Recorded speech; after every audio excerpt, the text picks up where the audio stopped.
Hello everybody, K20 here. Welcome back to Automation, the car company tycoon game. And we are going to continue on doing some reviews of cars submitted into the Vector Automotive Challenge. I've gotten even more entries now, so we're going to do a whole nother episode here just covering people's cars. I did not expect this to take off like it did, but I do want to cover everybody's cars. I may try to go a little bit faster today to make sure I get everybody in, because I'm sure people are ready to see the updated Vextron, which we probably won't get to today. We'll do the rest of the reviews, and then next time I'll announce the three quote-unquote winners, or the three that I picked to go up against it, and we'll debut the new Vextron and get moving, because yeah, it's taken a little bit longer than I expected, but it's been really fun and interesting seeing everybody's entries. When we left off, we were about to cover Kilrob's car, which was, let me look back at my notes, the KE2KS, a very German sounding name, and it had this body, which kind of has an interesting roofline. This is a look to this car we have not seen yet. It does have a little bit of that Jaguar and British kind of, almost a little bit of like Rolls-Royce, Bentley in there. It looks like royalty, this car, especially in the back. The back of it kind of fits that image more than the front. The front actually looks a little bit European, or sorry, not European, a little bit Asian. These headlights and that grille kind of resemble your R34 Skyline, so it's a mutt of a vehicle. So we will, let's see what's under this thing. The platform is monocoque AHS steel, front longitudinal, double wishbone, rear wheel drive, and corrosive resistant steel. So nothing completely out of the ordinary there. And then let's go to the engine. Aha!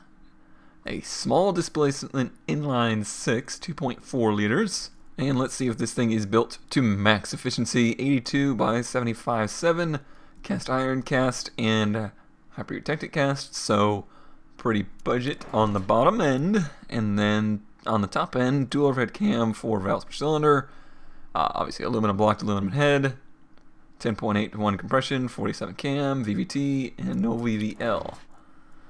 It is an A, that's multi-point, looks like pretty standard stuff through here. Running on premium, but not super, so kind of in the middle grade. 7,000 RPM limit. Tubular headers, 3-way cat, just a regular 3-way cat, not a high flow, a regular 3-way cat, and 2 straight through mufflers. So there's a little bit of tuning left in this engine, but it does look to be pretty highly advanced. Let's see what kind of power we make with it. This is a little bit on the mundane side as far as engines go, but it has a lot of nice potential left in it. And it made 171 foot-pounds. It has a nice power band and torque curve.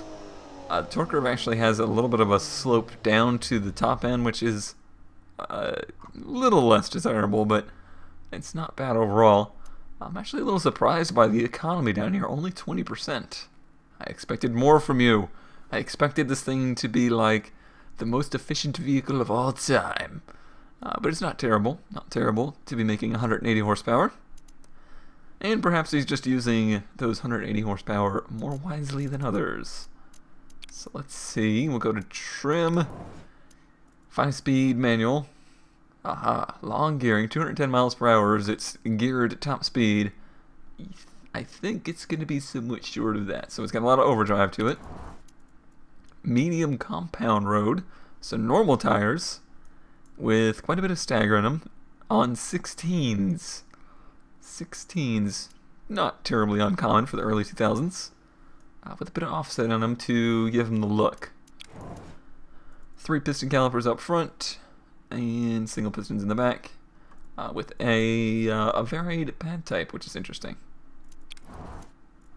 Semi-clad, so this is going to be a cheap car, 4 seats, spent a little bit of money on the interior, premium interior, lots of insulation, standard 2000 entertainment, and power steering, ABS, traction control, Standard 2000 safety.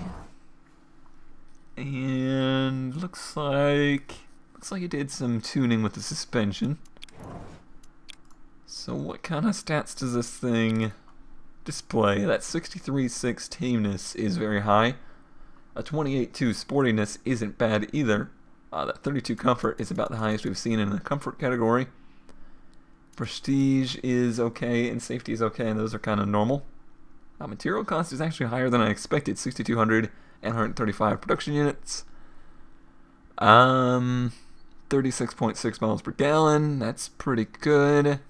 So this car definitely falls into that same category as the Vextron, the affordable and drivable, upgradable kind of car.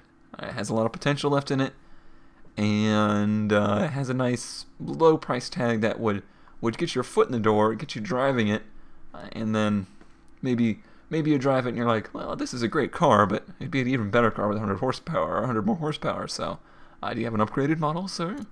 And yeah, so it has its place. All right, well, that is Kill Rob's entry. If you don't know, if you live under a rock or under a KE2KS, Kill Rob is one of the developers of Automation. So I thank you very much for your entry and the support for this series. It's always much appreciated. Okay, next up we have K20 R300 R-Line CDS. You guys and your number letter names, they're something. But this one has a nice appearance to it. I really like the low scrunched look of it. It kind of looks very wider than it actually is, because this is the same body shell as the one we've been seeing. But look how much wider this version of it looks, just by squishing down the nose, squishing down the back, using these elongated taillights, which I really like. That's a feature we don't see on cars anymore. Taillight assemblies in general are getting very, very small on modern cars. And then we have these kind of sleek, narrow headlights and an extended front end. Another thing I do like is the use of, whoa, don't zoom that far there, game. Let's see. There we go. The use of this bump in the hood, you can see it now, makes this body look completely different. It let him get that nose super low and yet still have enough room for the engine and whatnot by using that body fixture there. So nice creative use there. I don't know what I feel like about these vents though. The vents on the hood, they might be a little much. Alright, well that is the body. And let's see, let's get a little peek. Looks like we got another inline competitor here. So let's see, let's go through the platform first. Monocoque glued aluminum, so expensive chassis. Front longitudinal, multi-link, or double wishbone then multi-link. Rear-wheel drive, polymer body. Polymer body's been a pretty popular choice. Trying to compete with my low weight. Engine-wise, we got another inline 6, this time a 3-liter.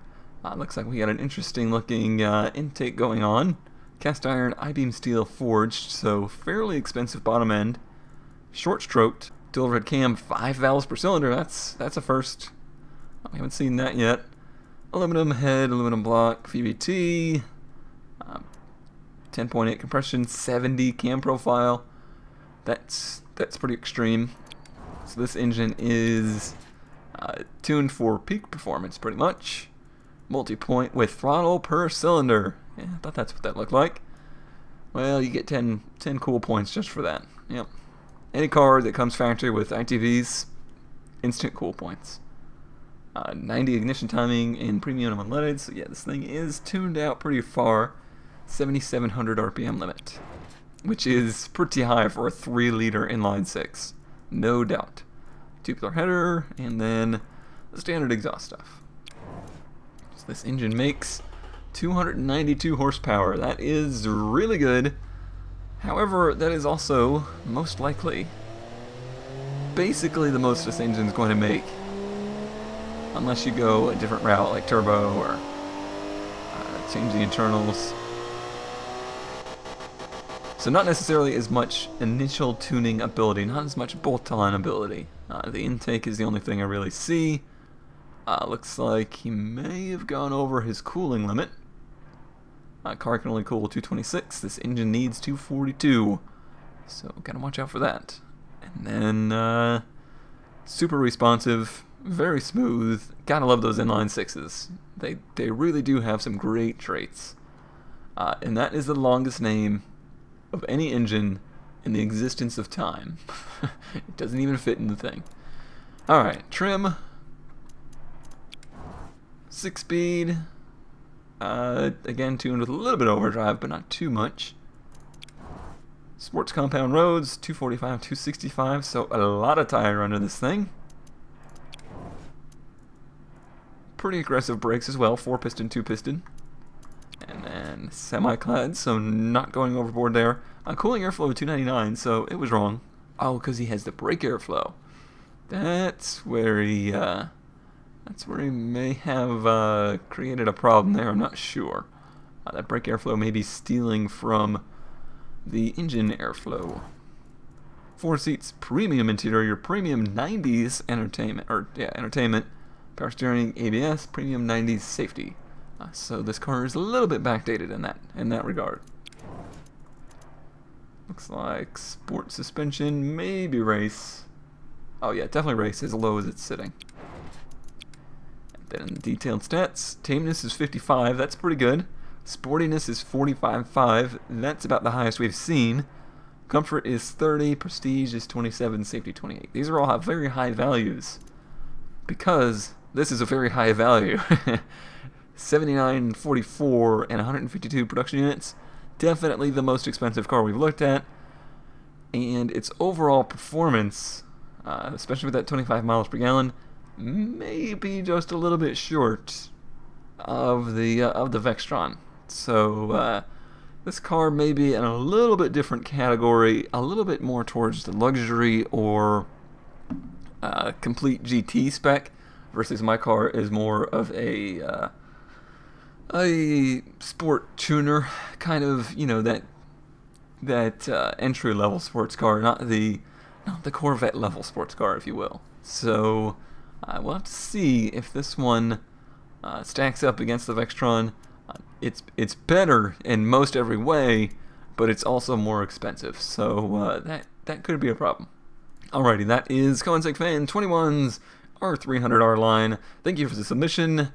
You've been a long-time supporter of the series and the channel, so I appreciate you getting involved. Alright, next up we have an interesting entry, and this is from James, who sent me a couple, the Sonic Turbo or the CD Special. I decided to go for this one because the Sonic is actually pretty similar to a lot of the entries we've seen, and this one is something a little bit more left field, which I've really been wanting to see. I wanted to see somebody say, to heck with your body, to heck with what you're going with, I'm going with something completely different to knock you out of the park. And this seems like the car that might just do it. I like the styling. It has a little bit of the back end has a little bit of Mini in it. The front end has a little bit of Alpha in it. Of course, any car that uses this grille, I'm going to say that. But overall, it does fit the theme very well of the early 2000s. It would fit in pretty much right into that era. And then if we look at the platform, you can see already that it is turbocharged, but there is a monocoque chassis and corrosion resistant steel front transverse, which is our first front-wheel drive entry. McPherson strut up front and semi-trailing arms in the back. And it is just front-wheel drive, not all-wheel drive, and a fiberglass body. So we're saving some weight here, but overall keeping costs pretty low as well. And then if we look at the engine, it is a turbocharged 4-cylinder with an aluminum block, aluminum head, a longer stroke, which is interesting for a turbo engine. Has pretty expensive internals, forged steel, forged H-beam, and hypertechnic cast. It is dual overhead cam with pretty low compression and a pretty tame cam profile. No VVT, but it does have VVL with a pretty aggressive VVL on there. Then we have a turbocharger. These are the settings. He's running 13 PSI and a medium air-to-air intercooler. It is multi-point with a performance intake and running on super unleaded, so top grade fuels. So it's a little bit more expensive to run, but hopefully it has better mileage to make up for that. And here's your exhaust. It is a normal three-way cat, straight through, and no second muffler. Turbo does plenty of noise cancellation. Alright, so this engine makes about 220 horsepower. Which pushes it right into the normal kind of power range we've been seeing here. There's a little bit of that peaky power band. Definitely some turbo lag going there. But what that may set up is for a pretty good economy rating. We will see. It's actually down at 19.9. This is still a sports car after all. However, it does seem to have something wrong with the old bottom end. The bottom end part is reducing the MTBF, and it's starting to reach its rev limit, its RPM limit. So that is a problem. That is a problem. But it does run. It does get the full test, so we'll be able to see. We'll be able to see how it performs anyway. Then on the trim, let's get our body back. 6-speed manual. Sports compound roads with 215s front and back.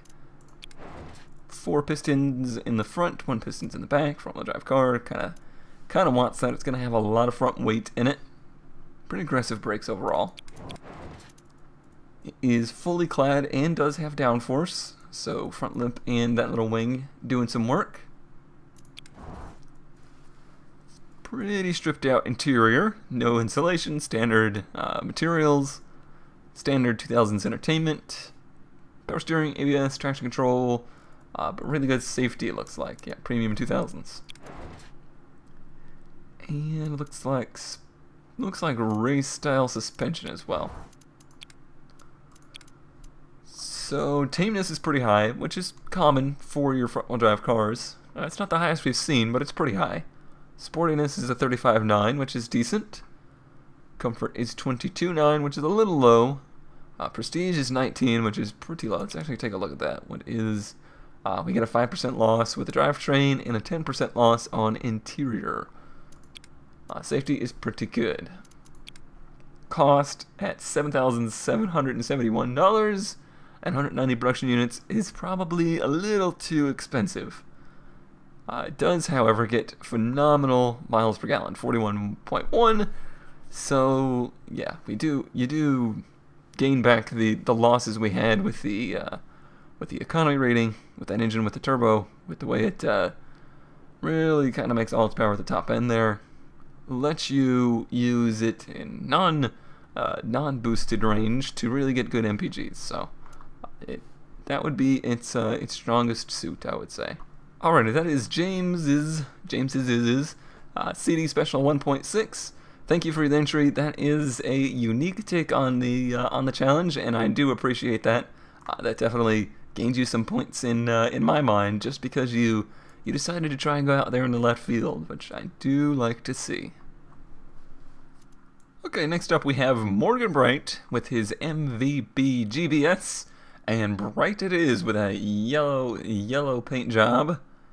Styling wise, looks like we're borrowing a little bit of S15 Sylvia mixed in with just some nice subtle features throughout. I particularly like the use of the blinkers into the curve of the headlight there. That's a nice touch there. No matter what car you put these on, if you put these taillights on your car, it's going to look like an S15, and I am okay with that because the S15 is freaking gorgeous. We have a rather large rear wing here. We'll see if that is getting put to use or is just for looks. Fenders look pretty small, kind of similar to our car. So this one could be pretty similar to the old Vextron. Gonna get a little sneak peek here. Looks like we had another inline competitor and probably an inline 6. Platform-wise, it is glued aluminum on the material for the chassis. Front longitudinal, double wishbone, all-wheel drive. That's surprising. So we got an all-wheel drive inline 6 and a polymer body. Now if we look at the engine, it is indeed an inline 6 of pretty large proportions, 3.2 liters, long stroked, very expensive bottom end, lightweight forged, I-beam titanium, forged steel, dual override cam, 4 valves per cylinder, aluminum head, pretty aggressive in the head department, but not overly so. Pretty much got it tuned out for cam profile at 71. That's getting into race car territory there. It is multi-point EFI with a standard intake, running on regular unleaded. That's nice. We haven't seen that in a little while. And has a 7,600 RPM limit, which with the size of this engine is pretty high. Tubular headers, high flow cat, straight through exhaust with a reverse flow, so pretty quiet. And let's see, 282 horsepower. That is not bad at all. And this is not completely tuned out, but it is definitely getting there. There's not a whole lot you can do with this thing. There are some things you can do with it. Still got that standard intake on there and slightly restrictive exhaust, so 300 horsepower isn't out of the question with it for sure. Other than that, looks pretty good. Not as good of responsiveness as that other inline 6 we looked at. This does not have the ITBs on it. It is significantly cheaper though, and runs on regular fuel. And other than that, it still has all the smoothness, and is a pretty solid engine overall. Trim-wise, we're going with a manual 6-speed. Good bit of overdrive, not terribly so it should have good performance. Sports compounds, and again with the narrow tires, much like our car. Pretty standard tires for the era. Era correct, if you would. 4 piston calipers. That's not completely era correct, but clearly he wanted very good braking performance with this car, and it does have the settings to do that. Ooh, we have a downforce under tray and a ton of downforce in the body. This is something we have not really seen. It's somebody going with a large amount of downforce on the body to try and make it go fast, at least around the track. 4 seats, standard interior, standard insulation, basic entertainment, and advanced safety. So some money and weight spent there. Power steering and ABS. No TC, no electronic stability, no launch control. And a sports suspension setting. Let's look at some stats. That would require starting it. Tameness 63, that's really good. Sportiness 45, that's a nice pairing there. I like to see those two high in conjunction. That means that you've made a car that is not only fun to drive, but it will not kill you instantly. So that's a nice thing to see paired. Comfort is a little low, but not terribly so, 25. Prestige is pretty good, and safety is excellent. Oh, look at that. Cost at 6,400 and 162 production units. That's pretty good. Very competitive. And at 30 miles per gallon, this car, I would say, definitely one of the ones up there in the running for being a competitor. Very, very close to our car. Just a very slightly different path to get there. The all-wheel drive, and some of the money is just spent in different places than our car, so it's kind of the same price bracket, just done in a different way. Okay, so that is Morgan's car, and now it is time to move on to another one because we got a lot more to do. Alrighty, next up we have the 2000 AUG K20 RS. This one's an interesting entry due to the fact that it is a demo car, so even if you don't have automation, you could have taken part in the Vector Automotive Challenge. And it's a little bit more difficult. You certainly have a little bit more restrictions against you, but Butho here has done a great job of making a car that fits in the category, roughly, with a demo body and demo restrictions on the engine. So if we go to the platform, you can see it's kind of a front-wheel drive looking car, but he has managed to make it a front longitudinal setup. Which means a very restricted size on the engine. It is glued aluminum on the material of the chassis, double wishbone and multi-link, rear-wheel drive, and polymer body. I feel like I have repeated that multiple times now. It is your standard 2-liter 4-cylinder with a large bore and a small stroke. So it should be a high rever and a singer. Forged steel, not forced steel. I-beam steel, lightweight forged. So yeah, I'm really predicting this thing to be a very high revving engine. Dual overhead cam, 5 valves per cylinder. So we got some little tiny valves in there. 10.9 to 1 compression, 91 cam profile. Holy crap. This is not a street car. No. VVT and no VVL. Okay. It is multi-point, throttle per cylinder, 90.3 fuel type. Pretty good timing. Wow, only 7,600 RPM. I kind of expected this to be a little higher, to be honest. Not that 7,600 is anything to sneeze at. And long tube headers, high flow, and straight through, no muffler. So it's very loud and extremely high performance, that's for sure. And wow, you can see it. 223 horsepower, I believe, is what I saw.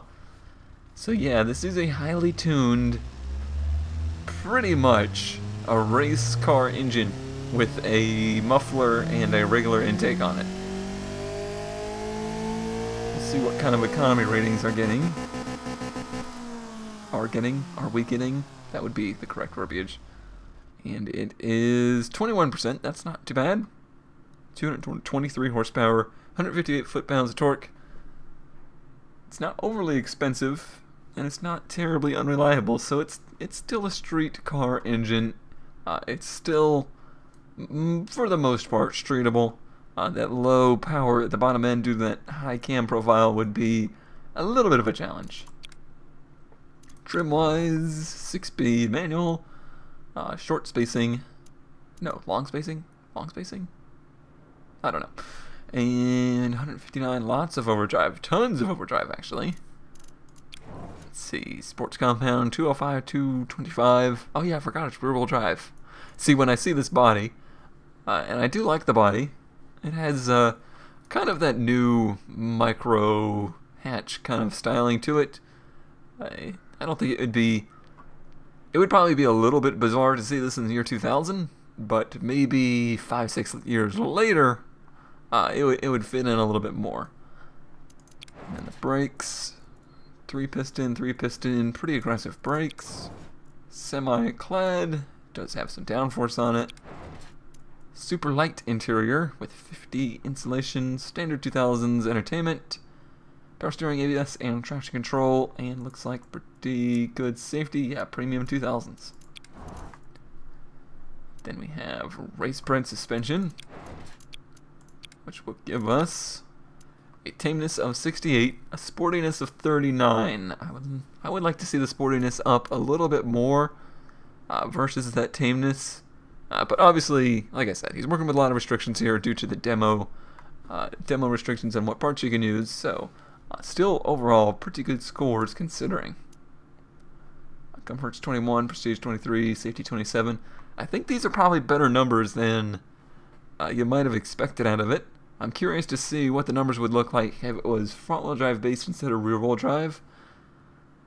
It might seem weird to try and compare a front-wheel drive car to a rear-wheel drive car, but in many cases they can be in the same class and they can compete against each other. The real kind of killer for this is that material cost. 8,300, 40, and 146 production units might be just a little bit too expensive for the numbers it's putting out. But still an awesome entry. Cool to see that somebody was able to enter with the demo stuff, and good job of working around some of those restrictions.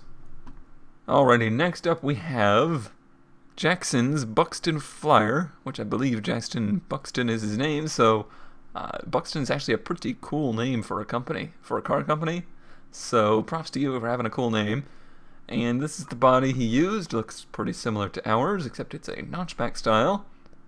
Get a little bit of a, I don't know, I guess a little bit of Skyline, almost a little bit of Bentley back there, especially with that badge. I like the dual exhausts. The indicator, the blinkers in the back are interesting. I'm not a huge fan of the side profile. I've always been a fastpack fan, not a coupe fan. So this area of the car, not my favorite design feature. The front's pretty good. I do like the front. It's maybe a little aggressive for the early 2000s. We got lots of fog lights and nice projector headlights, and overall pretty good shape to it. Yeah, I'm on board with the front end for sure. Looks like we got some pretty big flares and some pretty big tires. And I believe there is a reason for that. If we go into the platform, we'll see monocoque is glued aluminum, double wishbone multi-link, rear-wheel drive polymer. It's like a broken record. And then if we go to the engine, yeah, this is why it needs those big tires. He mentioned in his email, this is a little bit more expensive than the stuff that other people have entered and I did, but we'll see if he makes it work for him. We've seen some pretty expensive entries already, so it could be within range depending on how he spent his money elsewhere. It's an aluminum flat plane V8, my favorite. I love the flat plane V8s with a 93/87, forged steel, I-beam steel, forged pistons, so mid-grade expensive. Dual overhead cam, 4 valve per cylinder, aluminum heads, 10.4 compression, 64 cam profile, VVT, so no expense spared there. His multi-point with throttle per cylinder, that's right, a flat plane V8 dual overhead cam with ITBs. Call me excited. Performance intake, 90 mid-grade fuel, aggressive timing, pretty high rev limit, long tube headers, and high flow cat and straight through exhausts. He may have made the same mistake I usually make unless this thing is making an obnoxious amount of power, because that 3.25 is 428 horsepower per pipe. Oh, no, I am incorrect. He used a single exhaust. Oh, that's interesting. I guess I was a little confused there because I saw the dual exhaust in the back and my brain just instantly said, oh, must have dual exhaust. But no, he was right. 428 horsepower would be for the single exhaust. Okay. I'm on board now. I understand. I see what you're cooking. Let's see what kind of power this thing puts down. Yeah, I'm going to listen to it because I love the sound of a flat plane V8.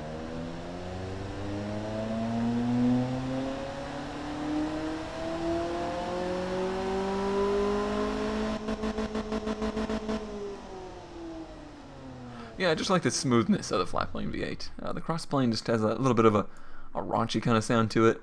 The crossplane has this really highly engineered sound to it I really like. 425 horsepower, 357 foot-pounds of torque. Definitely one of the highest output cars we've seen. The engine is pretty expensive, so keep that in mind. But it has good responsiveness, decent smoothness for the size of the engine. I mean, it's a 4.8 liter V8, so yeah, smoothness is only going to be so good.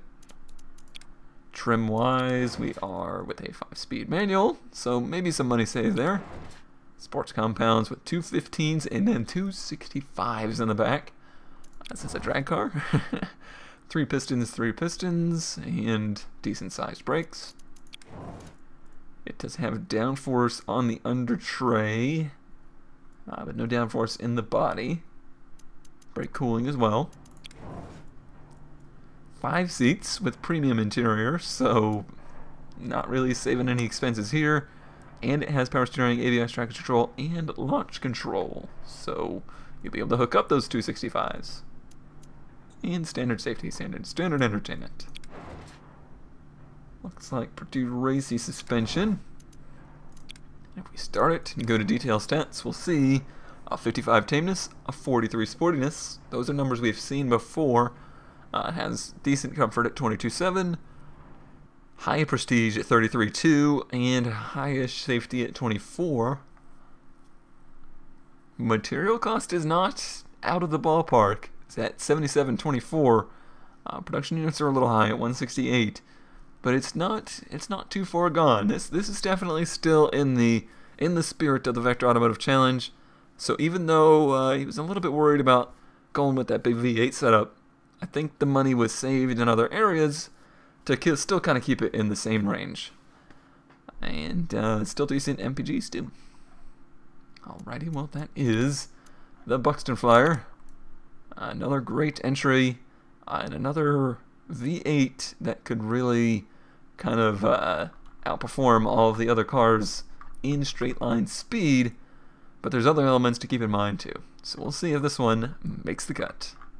Next up we have the Spectre Extreme IROD, which is created by Tactical AR223, who is another longtime supporter of the channel and the series, so thank you for the entry, even though you were late, sir. You were late.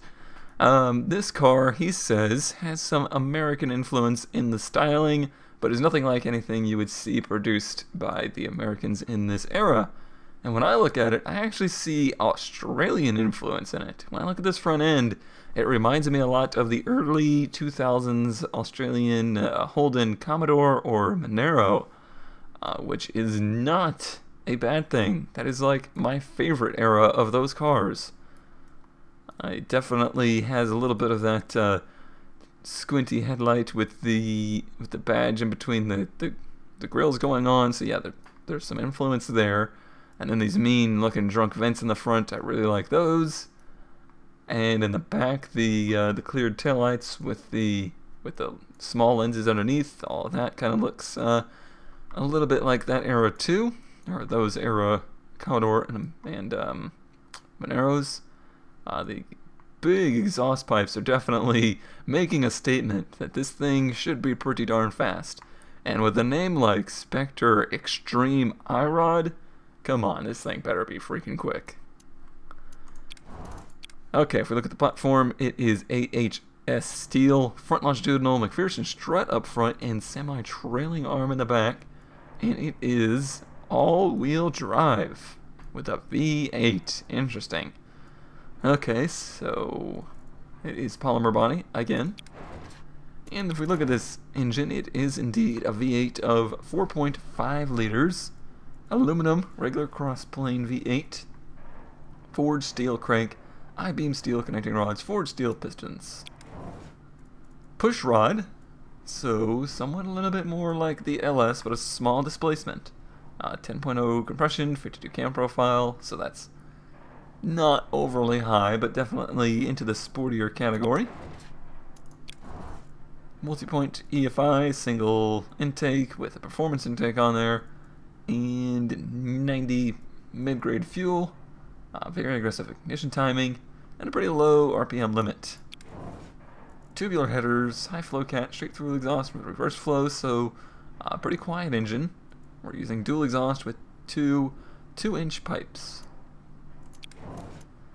So let's see what kind of power numbers this makes. It's not going to be into the LS1 territory.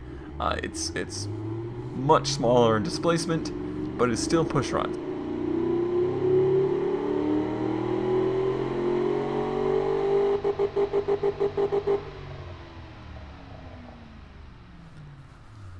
So this engine is sized more like the Ford modular V8s, but with the standard pushrod setup for the valve train. It made 292 horsepower, 302 foot-pounds of torque.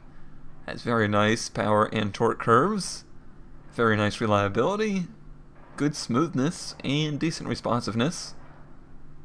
Economy, though, is suffering a little bit at 18.26. Trim-wise, it is a 6-speed manual, so we could say that he's borrowing the good old 6-speed T56. A decent, not overly overdriven transmission. Sports compounds with 255s all the way around to support that all-wheel drive. 3 pistons and 3 pistons, gonna need that for the extra weight from that all-wheel drive system. With a fully clad setup and running a little bit of downforce. 2 seats, so no back seat in this guy. Premium interior, 31 insulation. Premium entertainment for that other person in there. The two of you will be having a nice premium entertainment ride. Power steering and ABS, and very good safety premium 2000s. Looks like somewhere between sport and race for the suspension, so I'll have to watch that comfort. And let's see, 7300, that's what I was kind of interested in. 7300 is not bad, and 130 production units is pretty low. Forward tameness, that is 58.3, and a sportiness that is 40, a comfort that is 30. That's really good for what I was expecting. Prestige, that is 31.9, and Safety, that is 33.2. This is probably one of the most competitive cars I've seen so far. The only thing I see in this brief little preview that I'm limiting myself to is that the economy is pretty low at 26.8. So this car is a little bit more expensive to drive. Overall, though, this is probably one of the most competitive cars I've seen in this class we have created. So a very good entry. I definitely like the way it looks. I like the way it performs. And very much so in line with the challenge at hand. So yeah, thanks for the entry, Tactical, and thanks for your support over the years. Okay, last but not least is Sniper Monkey with his Z and M node. Oh, Z and M? Oh, no, I was kind of hoping that would be some kind of Sniper Monkey reference, but it's not, because I really like the name Sniper Monkey. Anyway, this is the same body as we've been seeing pretty much. Styling wise, it looks somewhat like a Skyline in the front. It has that very slabbed front with a big lip on it.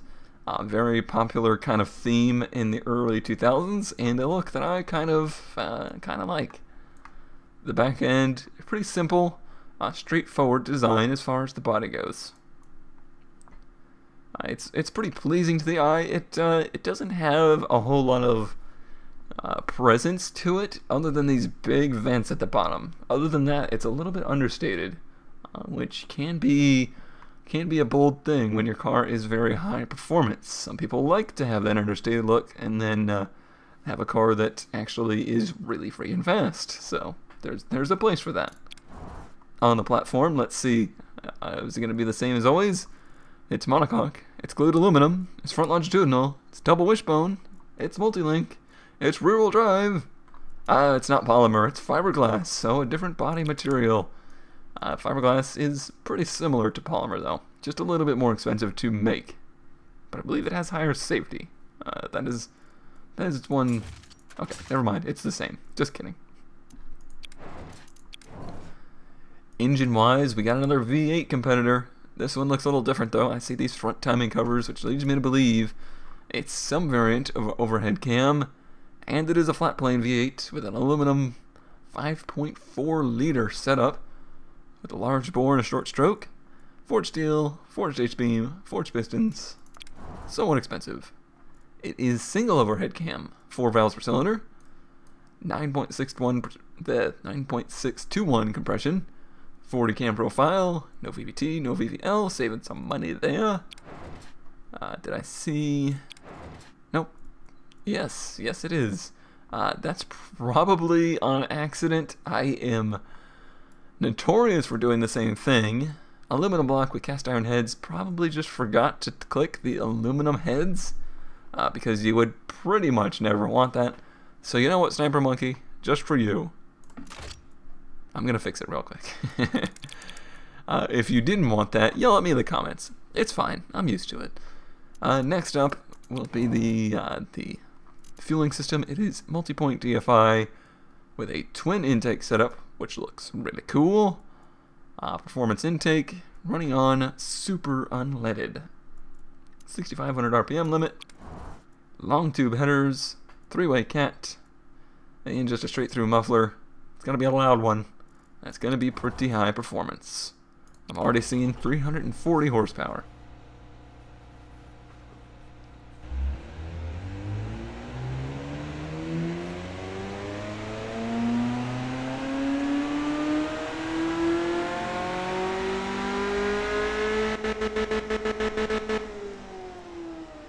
Interestingly, I saved him 50 pounds of weight with those aluminum heads, but it did cost him a little bit of power. But I think it's worth it. But I know personally I have made that mistake many of times. So if we go to the trim and we look at the gearbox, it is a manual 5-speed and a little bit of overdrive to it, but it's a pretty fast car. On sports compound tires, 235, 255. 4-piston, 3-piston, tons of brake on this thing. This thing should stop in a hurry. Semi-clad, saving some money there. Just a little bit of downforce. 4-seater, so we got a back seat in this one. Standard interior, so no expense there. standard 2000s entertainment, and power steering ABS, and premium 2000s safety. Suspension looks pretty raced out with a low ride height. And if we look at our detail stats, 52 tameness, 44 sportiness, those are good numbers. 22.9 comfort, 29.4 prestige, 28.7 safety, cost 77.31, and 173 production units. Economy is really good, 32.9. So this car is pretty similar to Tacticals, but again, just those slight variances in the directions he went. You can have a very similar result and take a totally different path to get there. So that's kind of what makes it interesting. That's kind of what makes this whole submit your entries thing interesting. It's been really cool for me to be able to see all the different paths everybody likes to take to get to a pretty similar result. So this is Sniper Monkey's car.